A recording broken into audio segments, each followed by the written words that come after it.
અમરેલી જિલ્લાના ધારી તાલુકામાં મગફળીની ખરીદીની શરૂઆત કરવામાં આવી છે। ધારી તાલુકાના 11,000થી વધુ ખેડૂતોએ રજીસ્ટ્રેશન કરાવ્યું છે। આજે માત્ર 3 ખેડૂતો જ મગફળી લઈને કેન્દ્ર પર પહોંચ્યા હતા। જો કે ખેતીવાડી અધિકારી, પ્રાંત અધિકારી તેમજ સ્થાનિક આગેવાનોની ઉપસ્થિતિમાં આ ખરીદીની શરૂઆત કરવામાં આવી છે। કમોસમી વરસાદથી પાયમાલ થયેલા ખેડૂતોને પણ ક્યાંક રાહત મળશે તેવું જણાવવામાં આવ્યું છે। આજે ધારી તાલુકામાં શ્રી ધારી ખેડૂત કૃષિ ઉત્પાદક અને પ્રોસેસિંગ સહકારી મંડળી દ્વારા ટેકાના ભાવે મગફળી ખરીદીનું સેન્ટરનો પ્રારંભ થયો છે।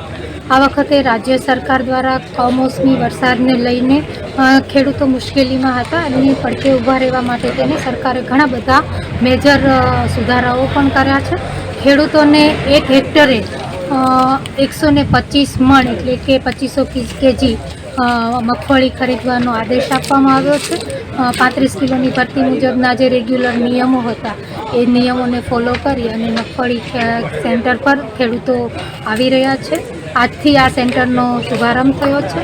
ધારી તાલુકાની વાત કરીએ તો મગફળી, સોયાબીન, મગ અને અડદ આમાંથી કોમોડિટીને લઈને વાત કરીએ તો 11,000 ઉપરાંતના ખેડૂતોએ મગફળીમાં રજીસ્ટ્રેશન કર્યું છે। સોયાબીનમાં 3,000 ઉપરાંત ખેડૂતોએ રજીસ્ટ્રેશન કર્યું છે। મગની અંદર 3 ખેડૂતો છે। મારું ગામ રેમપરા, તાલુકો ધારી, જિલ્લો અમરેલી।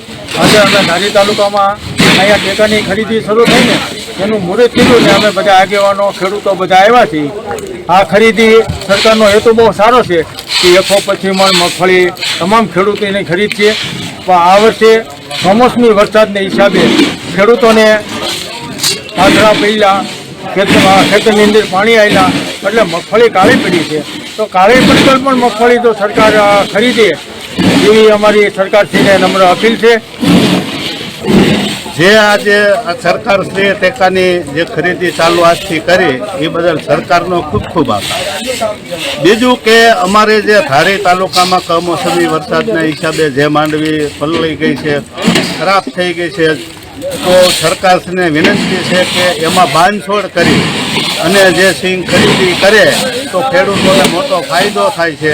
અને જેમાં જે ભેજનું પ્રમાણ વધુ હોય છે તો એમાં થોડીક બાંધછોડ કરે, ડેમેજનો પ્રશ્ન છે એમાં થોડીક બાંધછોડ કરે તો ખેડૂતોને મોટો ફાયદો થાય।